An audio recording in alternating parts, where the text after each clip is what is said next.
subscribe ya channelnya Bogel. Selamat menyaksikan. Assalamualaikum. Jangan lupa di-subscribe channel YouTube-nya Abogel A spasi 806EL. Oke?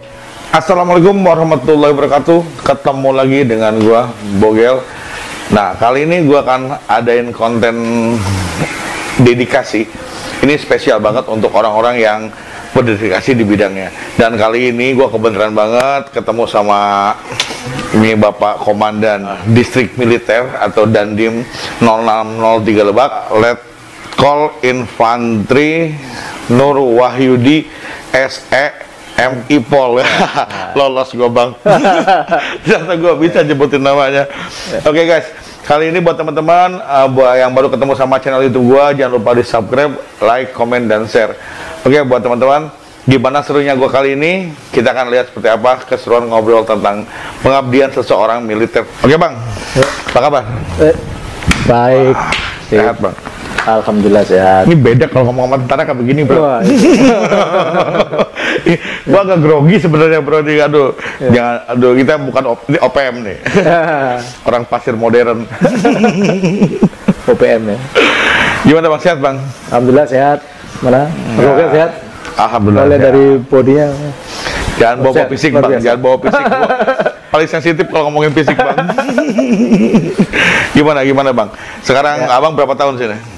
Alhamdulillah saya di Lebak ini udah 1 tahun 4 bulan. 1 tahun 4 bulan ya. Udah lumayan, udah tahu lingkungan Lebak semua dong. Alhamdulillah sudah tahu.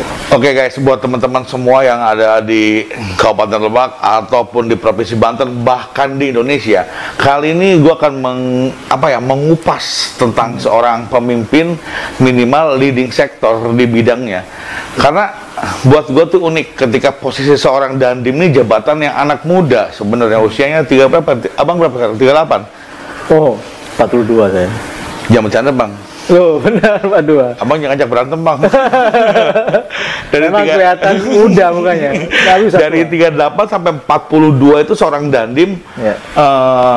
menguasai satu ranah teritori, tapi anak buahnya pada tua-tua ya, Bang. Ada yang 50, ada yang 58, ada yang 54 yang mau pensiun ya. Pensiun, betul. Itu gimana, Bang, rasanya, Bang, sebagai seorang pemimpin itu? Nah, itulah seni kita memimpin itu, ya. Seninya ya. Kita pertama tugas sebagai Dandim itu membawa prajurit yang muda-muda, usianya baru lulus prajurit, lulus Tantama, lulus Bintara, yang usia masih 22, 23 itu enak. Setelah kita masuk di Kodim, di Tentara ini memang usia tua-tua. Paling muda itu kalau misalnya prajurit ya, pangkat kopral itu udah usia 34, 35. Dan sebelah itu ada yang 54 mau pensiun. Memang itulah seni kita. Ada enak juga sama orang tua. Kita bisa lebih belajar tentang hidup sama mereka. Ya, kalau kita sama anak muda, kita yang mengajari mereka. Tapi kalau kita Kalau justru kalau punya anak buahnya lebih muda, kita lebih enak ya, Bang. Yang agak kagoknya ketika punya anak buah yang lebih tua, kadang-kadang kita harus satu sisi memberikan masukan, satu sisi meminta masukan juga, ya, Bang. Itu orang tua itu. Buah hasil pendidikan di akademi seperti ini ya. Ya. Karena ketika keluar disiapkan untuk menjadi pemimpin kan. Siap menghadapi itu. Maka kita disampaikan nanti kalau akan ketemu anggota yang muda-muda, tua-tua, ada yang wataknya gini gitu. Nah, itu memang dinamika seni kita dalam memimpin itu. Sejarahnya Abang pertama kali masuk militer itu emang udah cita-cita dari kecil, Bang? Sebetulnya saya tidak punya cita-cita untuk masuk militer sebenarnya. Setelah itu timbul cita-cita masuk militer pada saat saya masuk di SMA Taruna itu. SMA Taruna saya di Magelang, SMA TN ya. Jadi saya waktu itu dari SMP, saya lulus SMP 95. Asli mana sih, Bang, asli? Saya Sidoarjo. Sidoarjo. Ya. Ini apa, Arek Surabaya nih? Surabaya. Lumpur Lapindo. Lumpur Lapindo. Karena saya pernah pacaran sama orang Sidoarjo, Bang. Jadi tahu sedikit tentang Surabaya. Arek Surabaya Janco. Janco. Jadi gitu, Mas. Jadi setelah saya masuk di SMA Taruna Nusantara itu baru karena apa? Kehidupannya kan gitu kan. Saya sekarang masuk kehidupannya itu masuk ke SMA Taruna itu Abang niat atau enggak sih? Sebetulnya kita dulu nggak pede, Pak, masuk itu kan lihat, apa saya angkatan 6 ini. baru angkatan 6 masih baru-barunya. Lihat di berita, mereka lihat ini kehidupannya Ya kan, orangnya, bisa nggak saya? Tapi sekolahnya normal ya, sekolah Normal. seperti SMA biasa, cuma SMA. pendidikannya militer. Nah, dia terjadwal dari pagi sampai malam tuh kita ada jadwal. Udah Asrama punya juga, planning. asrama nggak bisa ketemu orang tua, ketemunya paling pada saat hari Minggu, ya, pada saat usia baru boleh ketemu. Jadi situlah saya berpikir, wah, nanggung lah kadang kan. Kita udah semi militer di SMA Taruna ini, udah sekalian aja saya daftar ke Akabri, ya masuk di. Karena banyak ya Bang yang dari SMA Taruna hampir mungkin 80% Bang ya masuk ke kita masuk ke akademi militer ya atau kepolisian. Betul. Jadi lulus tahun berapa Bang itu SMA Taruna lulus tahun berapa? lulus 98 saya. 98 langsung lanjut ke Akmil. Jadi pindah tempat saya. Jadi saya di Magelang hampir 7 tahun lah. Jadi 3 tahun di SMA, 4 tahun di Akademi Militer. Nah itu di posisi keluar Akmil tahun berapa? Akmil saya lulus tahun 2001. 2001. Ya. Jadi lulus SMA 98 langsung pendidikan, lalu tahun 2001 lulus. 2001 lulus, kemudian langsung lanjut kemana? Ada setelah lulus dari Akademi Militer? Kebetulan itu ada seleksi untuk masuk Kopassus. Ya udah kita coba seleksi aja. Memang diseleksi, cari-cari prajurit yang mungkin ya dianggap sama penseleksinya dari Kopassus, oh ini berkompeten, diambil semua berdasarkan data, nilai, dari postur juga mau dilihat juga. Hari kita ikut seleksi Kopassus. Banyak yang minat Kopassus waktu itu, cuma kan kita diambil dari rating saya hampir 300 itu, diambil cuma 23 orang. Yang di Dari Kopassus. 23 orang. Ya. Termasuk Kopassus. Bahkan dari Kopassus keluar dari kesatuan Kopassus sendiri tahun berapa Bang? Saya di Kopassus dari tahun 2002 sampai kemarin 2020, berarti 18 tahun saya di Kopassus. Aduh ngeri nih, salah ngobrol gue sebenarnya. Baru masuk ya itu. Keluar langsung jadi Kopassus, keluar Akademi Militer jadi Kopassus. Ya. Dari sekian tahun langsung keluar jadi Dandim. Dandim. Ngeri juga berarti ini. Jadi itulah kesalahan saya hidup itu gitu. Kesalahan saya pertama masuk SMA Taruna. Jadi masa muda saya itu hilang gitu. SMA Taruna asrama kan, kita pada saat mungkin SMA itu kan lagi enak-enaknya, orang pingin pergi kita tidak bisa. Kita di kerangkeng di situ. Asrama. Apa tuh? Harusnya lulus SMA bisa kuliah, bisa ya, SMA menikmati masa mudanya. Akmil. Salah lagi itu dah, salah kedua. Terus kesalahan ketiga itu. Habis itu masuk di Kopassus. Waduh, tambah lagi salah ketiga itu. Ya. Jadi kalau posisinya sekarang bahkan lebih santai ketika Abang jadi Dandim sekarang ya. Nah, lebih santai. Jadi bisa menikmati suasana tuh ketika sekarang ketika jadi Dandim. Bisa sebetulnya dibilang.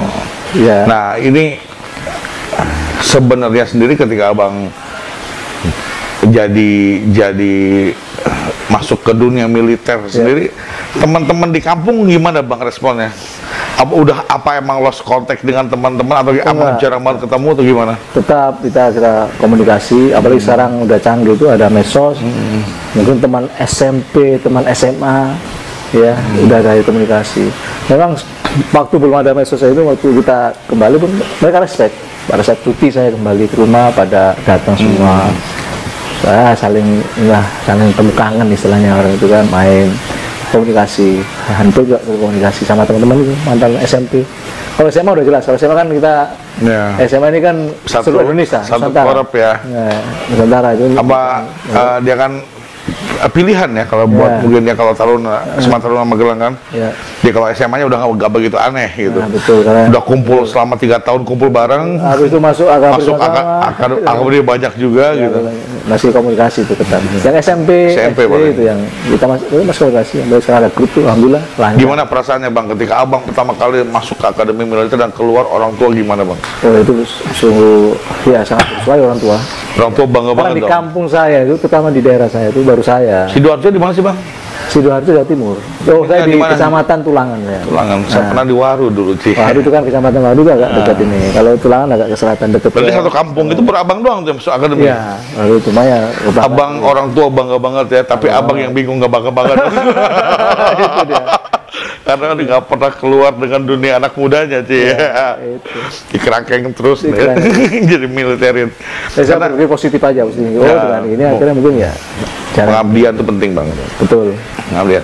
Dan ini juga sedikit motivasi Bang buat anak-anak muda yang ada di Lebak maupun yang ada di Banten. Kita karena emang untuk menjadi seorang militer itu nggak selamanya pakai duit ya Bang. Betul. Ini yang kadang-kadang salah ketika adik-adik saya waktu udah Bang mau ke Bintara aja, kalau Bintara nggak lolos ke Tamtama, kenapa sih nggak berani ke Akmil? Saya bilang. Ya. Kenapa? Coba dulu ke Akmil dulu, kalau sampai ke Pantohir ya prioritas loh di Bintara. Betul. Ya kan? Coba dulu aja gitu. Kadang-kadang mereka takut Bang pakai duit. Saya jujur sama Abang nanya, pakai duit gak sih Bang sebenarnya? Ini yang saya alami ya dari saya masuk SMA. Jujur loh, kita fair ya. Nggak pakai duit sama sekali. Nggak pakai. Paling duit itu ya untuk kita riwa-riwi aja. Buat transportasi, akomodasi, paling kan buat apa makan. Aja. Nah guys, Ya, jadi nggak usah takut. ini jangan sampai jangan sampai timbul satu hal yang mindset yang salah ketika Anda mau masuk ke Akmil atau ke Akpos modelnya mereka berpikir wah duitnya mesti gede Bang, gua mesti gini. Ini salah bener. Karena beberapa saksi yang menyatakan kalau mereka yang sudah menjadi akademi mereka tidak pernah menggunakan uang. Kebetulan saya juga dekat dengan beberapa dandim sebelum Abang kan, saya dekat dengan Bang Syafa, saya dekat dengan Bang Yuda, saya dekat dengan Bang Dian. Dan mereka menyatakan hal itu sama kok, nggak ada uang, yang penting fisik ya, yang mental, kesehatan, terus apa IQ yang lebih ya. Karena disiapkan untuk menjadi seorang leading sector di sini kan. Jadi itu teman-teman jangan sampai deh berpikiran negatif tentang masuk militer harus menjadi dengan uang dulu, apa belum juga nyoba, takut duluan. Saya punya cerita nih Mas, ini terkait dengan ya ternyata teman saya sendiri, ya teman saya sendiri.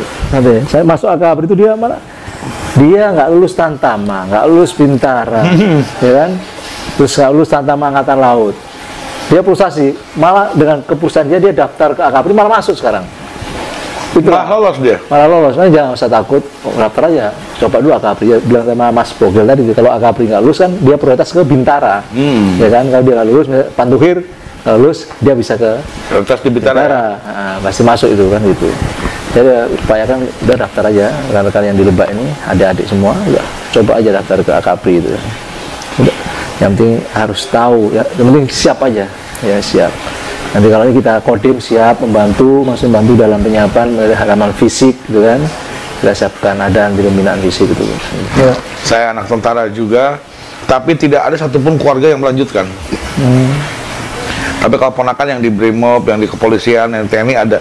Cuman kalau posisi untuk pribadi anak-anaknya nggak ada melanjutkan. Dan sekarang kalau ketemu sama ponakan nggak macam, saya ledekin Bang. Ya. Emang enak aku jadi tentara, aku bilang. Bang sih Mang gini sampai 50 tahun masih apel loh. Udah pada gendut masih upacara aku bilang. Tapi enggak, kalau kita udah terbiasa udah rutin seperti ya itu apa ya mungkin intermezzo aja ngelek lagi mereka semua. Jadi kadang-kadang sering-sering ketemu saling canda-candaan ya. Jadi kalau ketemu emang suasana militer itu membentuk karakter ya Bang. Betul lah. Itu yang harus yang tidak bisa dipungkiri ya. Karena dunianya emang militer. Itu yang kadang-kadang juga nggak nyangka juga orangnya jadi tentara nih, nggak ada yang nyangka gitu. Karena kan tentara kadang-kadang mohon maaf Bang, apalagi kalau masuknya ke prajurit Bang, ke Prada, ke Pratu, saya ngeliat ini pendidikannya lebih keras ya Bang. Sama pendidikan itu udah terukur sih. Ya kan, jadi saya terukur ya. Semua pendidikan itu udah diatur. Ya sesuai job biasanya. Kalau pertama ya dia sebagai anggota, siap dia segitu. Kalau Bintara sebagai komandan regu, ya kan? Ya, dia akan diisi material sebagai komandan regu. Gimana dia bikin perintah ke anggota. Emang anggota ya dia nggak mesti perintah ke siapa. Saya ada lagu Bang, saya ada lagu yang saya ambil tuh lucu banget ketika saya bercandain sama Babinsa ya. Bercandain. Karena beberapa Babinsa saya dekat sama di Lebak. Kayak yang bilang Prada Pratu lari pagi, Sersan 2, Sersan 1 mengikuti, Letnan 2, Letnan 1 mengawasi, Kopral 2, Kopral 1 minum kopi. Iya, kan? Itu kan tawa banget tuh. Jadi itu hiburan lah buat mereka. Iya, sambil ya ngedein junior ya. Kopralnya ke prajuritnya lucu banget ngeliatnya nih. Tapi sebetulnya di tentara itu loyalitas itu yang pasti sih ya. Loyalitas, respect pada pimpinan itu. Sekarang abang berapa tahun berarti udah di militer? 2001 sampai sekarang hampir 20 tahun ya? Ya, 20 tahun. Apa hal yang terindah yang pernah abang rasakan di militer? Banyak kali ya, di militer banyak kali yang indah. Ada nggak suatu hal yang nggak bakal abang lupain? Saya penugasan itu yang yang ke luar negeri ya, Pak Garuda. Dalam negeri saya, dalam negeri penugasan di Papua, 4 kali Papua, itu suatu ya pengalaman yang nggak akan terlupakan. Dimana saya bisa bergaul. Dulu saya lihat orang Papua pada saat saya belum tentara, lihat orang luar Jawa, daerah saya, ya, luar Sidoarjo, takut. Lihat orang Madura takut, ya kan? Lihat orang Papua takut. Saat kali masuk tentara, kita bisa penugasan sana, ternyata friendly juga orang itu kan. Sama juga orang Papua itu, ya, orang Papua. Nah itu suatu pengalaman ya. Pengalaman pribadi. Apalagi kemarin terakhir kita penugasan di luar negeri. Kemana aja bang yang udah pernah? Di luar negeri saya Filipina, Malaysia, Singapura, terus Lebanon, Rusia, terakhir Lebanon. Rusia itu cuma ini aja apa kerja ini, lalu Lebanon betul penugasan. Dimana kita berkumpul ada 43 negara di situ.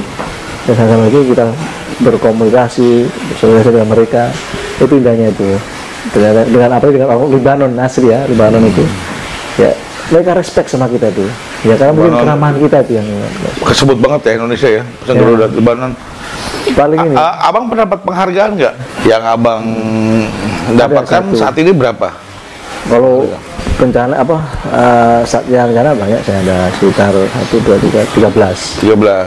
Saya paling bangga kemarin pada saat membawa kontingen Indonesia menembak yang dunia di Singapura, nggak se Asia Tenggara itu di Singapura.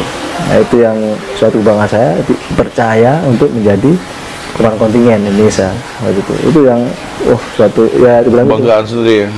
Sendiri bisa. Dan kita jagoannya ya bang ya. Nah sebenarnya waktu itu kan alhamdulillah itu jagoannya gitu. dari Bapak Kasat, Panglima TNI, Piagam, itu udah senang sekali itu. Tampil ke depan, ini diekspos, wah itu luar biasa buat saya itu. Karena kita terkenal banget ya bang untuk lomba menembak itu kita jagoannya ya. Padahal kita pakai senjata buatan Indonesia dari Pindad itu.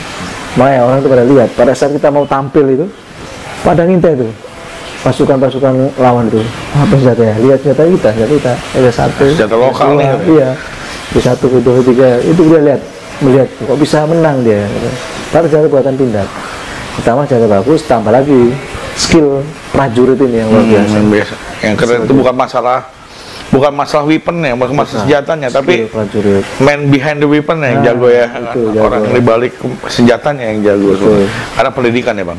Ya. Karena pendidikan yang benar pendidikan itu. Dan orang-orang yang terpilih di Indonesia yang jagoan-jagoannya tuh yang disatuin buat jadi tim menembak. Nah, kan seleksi tuh. Itu yang hebatnya. Saya bangga bang, saya bangga ketika beberapa kali melihat ternyata itu adalah kita mendapatkan juara ya. Iya. Mendapatkan juara. Ternyata pas ngelihat saya beberapa di YouTube ngelihat, gila nih. Sampai mereka nggak percaya kan minjem senjatanya, coba lihat senjata Indonesia katanya kan ini tuker, karena masih menang juga kita kan waktu pakai senjata tukeran juga. Emang bukan senjatanya tapi skillnya. Cuman dia bilang senjata kita lebih ringan, bentakannya lebih ini, katanya, jadi lebih enak senjata kita. Itu hal yang membanggakan produk Indonesia emang. Boleh kita banggakan bang. Harus bangga kita. Harus bangga. Nah kalau abang sendiri nih buat generasi muda nih bang, buat generasi muda kita, apa pesan dan kesan untuk generasi muda di Lebak buat mereka yang mau bergabung dengan Tentara Nasional Indonesia ya, dengan TNI, apa motivasi abang buat mereka semua? Baik pada rekan-rekan atau adik-adik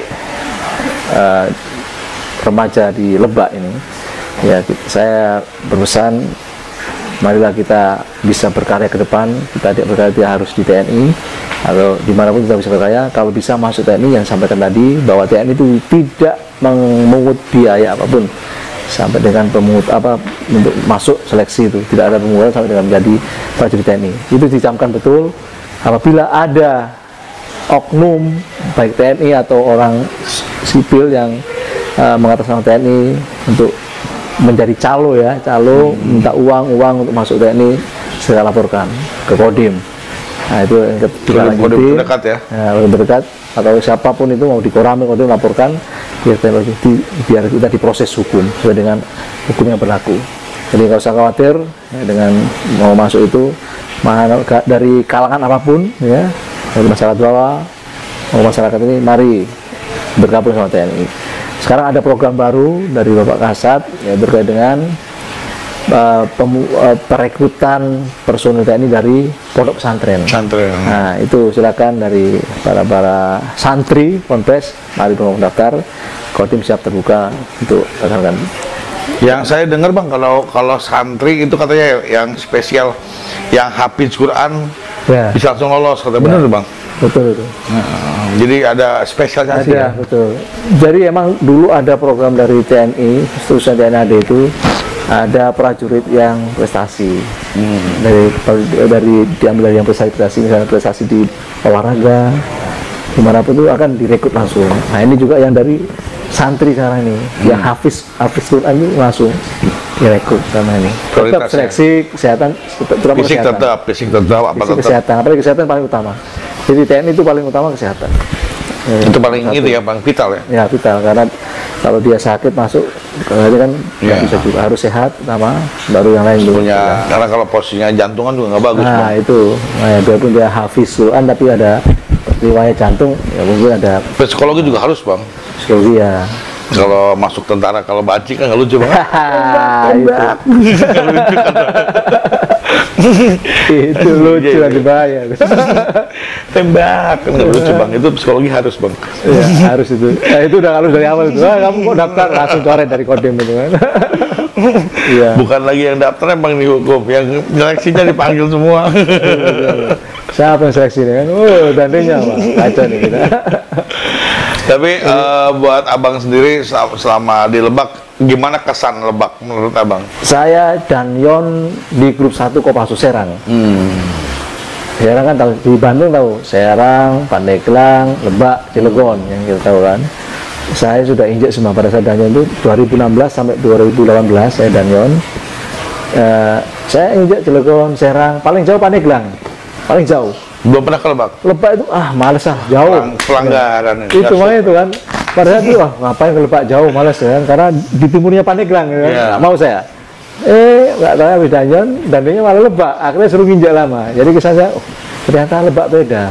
Ya suasananya, terus kondusifnya, kulturnya, masyarakatnya, ya. Alhamdulillah bisa ini. Welcome lah, masih komunikasi bagus, terus kondusif. Itu yang ada nggak pengalaman Abang di Lebak sendiri, apa Bang yang menurut Abang itu berkesan atau unik atau apa di Lebak yang Abang temukan selama setahun setengah di Lebak? Ya, yang paling unik ini. Jangan temukan kan saya Bang. Program enggak. Emang itu Lebak ini kan banyak terkenal dengan mungkin 1000 ponpes ya, kan? 1500 sekian pondok pesantren. Nah itu termasuk unik lah. Itu ada modern, ada salafi itu kan. Di Lebak ya? Di Lebak itu saya, unik juga banyak sekali. Selama saya di kampung saya pun nggak ada sebanyak itu ponpes ya. Di Lebak ini banyak sekali. Alhamdulillah kemarin vaksin juga oke lah mau dukung. Yang unik ya itu ada Baduin kan, Baduin ya. Baru lihat ini orang ketemu masyarakat yang masih mau menjaga melestarikan alam, itu unik memang. Sampai budaya sampai divaksin nggak mau kan gitu kan, divaksin alasannya ya, takut karena karma dari mana dari apa dari adat ya, adatnya itu uniknya itu ada masyarakat itu ketika Baduy kemarin tidak mau divaksin gimana Bang ada penyawa? Ya kita sampaikan memang ke pimpinan memang yang baru seperti itu ya. Ya, nah, kita bujuk, kita ini. Besok kalau posisinya mau divaksin juga sama deh ngomongnya. Kita nggak boleh sama adat. Adat. Iya. Karena ini kru-kru saya juga belum pada divaksin bang. Takut. Takut bang, bukan takut tapi adat bang yang melarang dia. Jawabannya itu. Kita punya jawaban bro sekarang. Iya. Ya mungkin itu ya yang lucunya. Karena dulu Baduy kan mereka juga tidak memiliki KTP, sekarang udah mulai KTP. Belum terdepan bagus lagi. Jadi udah mulai dulu kan bertahan dengan budaya yang kental, sekarang udah mulai ada plural. Tapi emang di Banten ini mungkin hanya Lebak bang yang terbesar wilayahnya. Betul, 34% dari. Saya yang suka dari tentara itu ada TMMD. Dulu kan AMD ya, Abri Masuk Desa. Sekarang kan TMMD. Ini yang satu poin plus buat saya itu ketika dengan segala macam upaya berusaha untuk membentuk satu akses jalan yang tidak ada menjadi ada, atau yang tidak bagus menjadi layak untuk dilalui, meminimal membuka akses jalan buat ke daerah-daerah yang sulit. Ini kalau bukan TNI kayaknya berat bang. Tapi itu buat saya poin plus yang sangat saya acungin 4 jempol deh. Karena dengan TNI mungkin bisa melakukan hal seperti ini. Memang bagus sih program TMMD ini kerjasama dengan Pemda.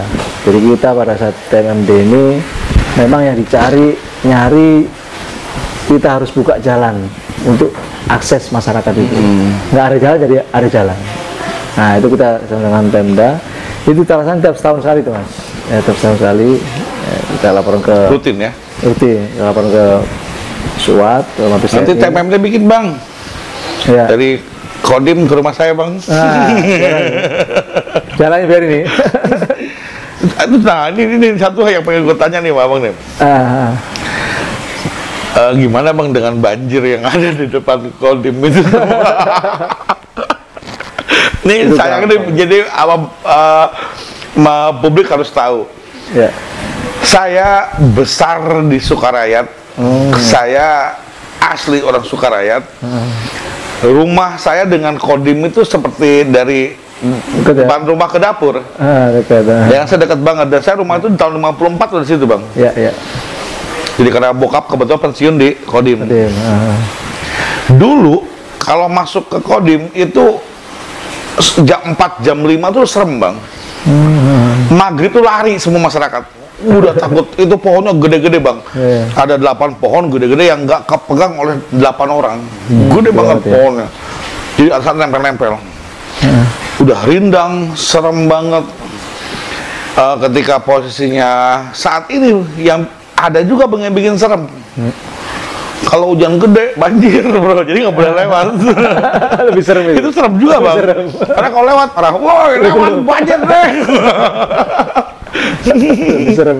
Lebih serem itu bang sebenarnya.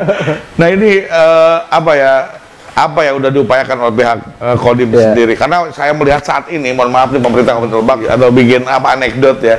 Saya bilang selamat datang di Rangkas Bitung sebagai kota destinasi wisata air.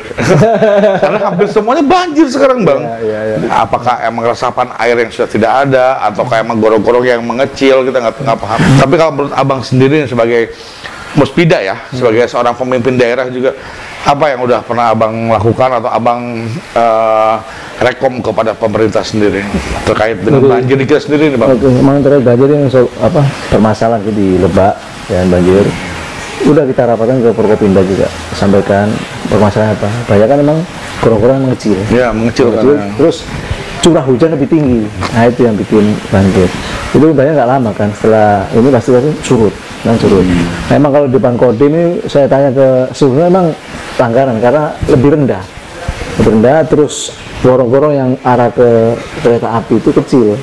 Kemarin udah kita bicarakan sama pihak PU ya, Pak Ivan itu Kadis PU, nanti akan ada dinormalisasi lagi, akan di ini untuk salur airnya dinormalkan. Yang saya tahu itu bang, gorong-gorong yang di bawah akses jalan kereta api yang mengecil. Betul.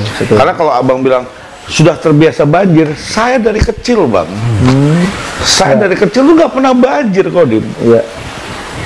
Banjir itu setelah 2016, 2017, 2014, 15, 16, mungkin belasan 2020, nggak pernah bang banjir. Iya. Jadi kalau misalnya mereka bilang udah nggak ada banjir, saya berani bersumpah dengan semua direktur Kominda yang ada di Lebak, berani bersumpah, saya pribumi di sini, nggak pernah ngalamin banjir. Yang saya melihat banjir asli pertama kali karena gorong-gorong yang di bawah rel kereta itu yang semakin mengecil, sedangkan resapan air juga nggak ada bang. Betul. Dulu kan pabrik minyak kan belakangnya kan banyak rawa-rawa lah, banyak apalah, pepohonan yang resapan air juga bagus. Ketika dibangun pembangunan, inilah efek dari pembangunan tersebut gitu kan. Bahkan bukan cuma di pusat pemerintahan ya, bahkan kita ngelihat Cimesir sekarang makin parah. Saya di SMK 1 Rangkas Bitung bang, saya alumninya nggak pernah ngalamin banjir. Sekarang kita lulus segala macam ngelihat mereka banjir, saya kaget bang. Sekolahan saya buset dah sebenarnya. Sampai masuk sekolahan segala macam karena resapan airnya juga makin parah. Mungkin ya resapan bangun baru banyak itu ya. Lihat Cimesir banjir, aduh yang sedih sih sebenarnya bang. Sedihnya kenapa emang ya? Karena pembangunan tadi semakin marak juga sih. Jadi mungkin ini dampak negatif dari sisi pembangunan. Tapi buat Ibu Bupati ataupun Bupati berikutnya yang akan menjabat nanti, siapapun pemimpin daerah, masuk Forkominda, saya berharap sih ada pemecahan, ada solusi juga buat pusat pemerintahan Lebak itu agar ada solusi biar tidak lagi menjadi anekdot seperti itu gitu kan. Destinasi wisata baru, wisata air. Oke bang, paling gitu sih. Kita makasih banget nih buat abang. Makasih juga. Makasih banget udah meluangkan waktunya buat kita semua di sini. Mudah-mudahan dengan adanya konten YouTube ini bisa memotivasi anak muda yang ada di Lebak, bisa memberikan suatu masukan positif buat masyarakat banyak juga, bisa membuka sekelumit walaupun tidak begitu detail, tapi kita minimal tahu lah tentang sisi positifnya militer. Dan harus dipahami juga bahwa di militer tidak seperti yang Anda bayangkan. Dia lebih familiar, lebih segala macam. Ya mudah-mudahan sih ada hal positif ya bang ya. Ada hikmah di balik konten kita kali ini. Amin, ya harus ada hikmah. Dan buat abang juga terima kasih udah menjadi pemimpin di wilayah kami di Lebak. Sering-sering bang bangunin Lebak dengan kepercayaan yang lebih, biar motivasi masyarakatnya bisa lebih tinggi lagi kepada TNI. Dan titip juga nama Lebak. Mudah-mudahan dengan abang pertama kali masuk ke Lebak juga ada kesan positif buat kami orang-orang Lebak yang tidak bisa memberikan apa-apa, minimal abang bisa memperjuangkan ke depannya. Dan ini saya membuat konten ini pun dengan tujuan ingin sekali memberikan satu hal yang positif buat publik. Hanya itu aja sih. Dan lebih kepada mendokumentasikan diri antara abang dengan saya di konten saya. Sukses terus buat abang deh. Ya. Jangan lupa juga tetap menjadi tentara yang baik, Bon. Itu harus. Oke, sukses buat abang juga. Mudah-mudahan abang bisa menjadi pemimpin yang membanggakan buat kita semua. Cuma kalau udah jadi jenderal jangan lupa sama kita bang. Oh nggak akan. Itu bogel. Tujuan saya bang satu bang, kalau saya nanti membuat dokumentasi itu, kalau abang jadi jenderal, mau konten nih. Nggak ada yang tahu bang, tiba-tiba abang jadi kasat. Kan? Ya nggak bro? Kita kan numpang nanti kan. Jadi tengjen, tangan jenderal. Oke bang, makasih banget ya waktunya. Jangan kapok bang main ke konten saya, ke YouTube saya. Dan buat teman-teman anggota Kodim se-Indonesia, subscribe channel YouTube-nya Abogel ya, A806EL. Berarti kalau nggak subscribe, gue laporin ke Dandim. Oke bang, makasih banget ya, makasih banget udah mau masuk ke konten saya. Ya, sama-sama. Oke, buat teman-teman semua, makasih banget. Mungkin ini sedikit konten yang nggak begitu serius sih, nggak begitu, lebih kepada ngobrol santai. Yang pasti, buat teman-teman yang baru ketemu sama channel YouTube gua, jangan lupa di subscribe, like, komen, dan share. Oke, thank you banget buat semuanya yang udah menjadi subscriber setia. dan tetap berkarya dan jadilah orang yang berguna buat masyarakat banyak. Assalamualaikum warahmatullahi wabarakatuh. Oke, buat semuanya jangan lupa di subscribe. Thank you.